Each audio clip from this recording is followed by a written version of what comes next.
दरम्यान नागपुरातील जुन्या हिस्लॉप कॉलेजच्या मागील बाजूस असलेल्या वस्तीमध्ये मोठ्या प्रमाणावर तोडफोड करण्यात आली आहे।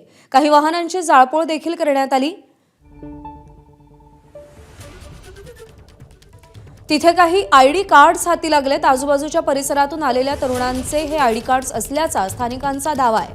तसंच दगडफेक झालेल्या भागात काही अज्ञात दुचाकी आढळून आल्यात। पोलिसांनी धरपकड सुरू केल्यानंतर तरुणांनी त्या दुचाकी तिथेच सोडून पळ काढल्याचा दावा स्थानिकांनी केलेला आहे।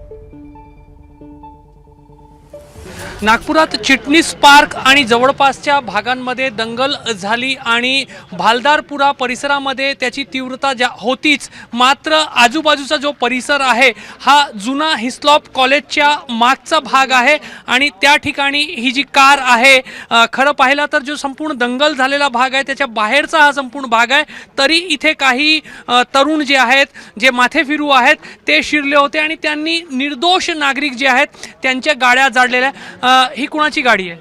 ही पेशणेकडली सुनील पेशणेंची गाडी आहे। त्यांचं घर इथे रोडवरच आहे आणि हे जे सगळे आले दंगेखोर, त्यांनी आले आणि मोठ्या प्रमाणात इथे गोटे मारले आणि काहीतरी पेटणारे, म्हणजे इकडून जेव्हा ते मारत होते तेव्हा पेट्रोल बॉम्ब पण फेकत होते आणि बॉम्ब पण होते त्यांच्याजवळ। बॉम्ब म्हणजे ते सुतई बॉम्बसारखं जे आहे ना ते पण त्यांनी फेकलेले आणि पेट्रोल बॉम्ब पण त्यांनी फेकले। याच्यामध्ये हे कागद टाकून, म्हणजे काही कपडे टाकून असं आणि हे टाकून त्यांनी पेटवलं आहे। इथे तुम्ही बघाल मोठा गोटा आहे, पहा किती मोठा गोटा आहे, तुम्हाला तो दिसेल।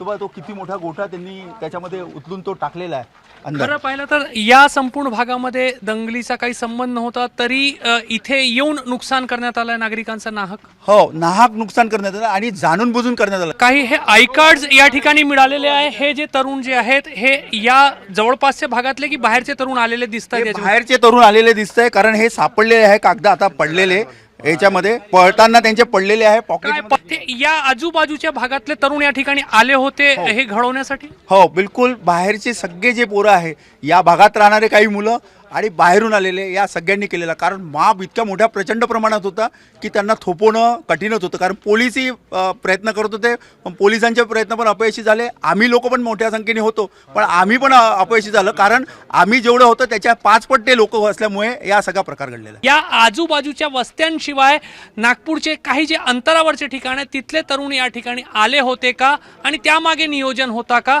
हा आता पोलिसांच्या तपासाचा विषय असणं आवश्यक आहे। कॅमेरामॅन अतुल सह रजत वशिष्ठ, एबीपी माझा, नागपूर। एबीपी माझा, उघडा डोळे बघा नीट।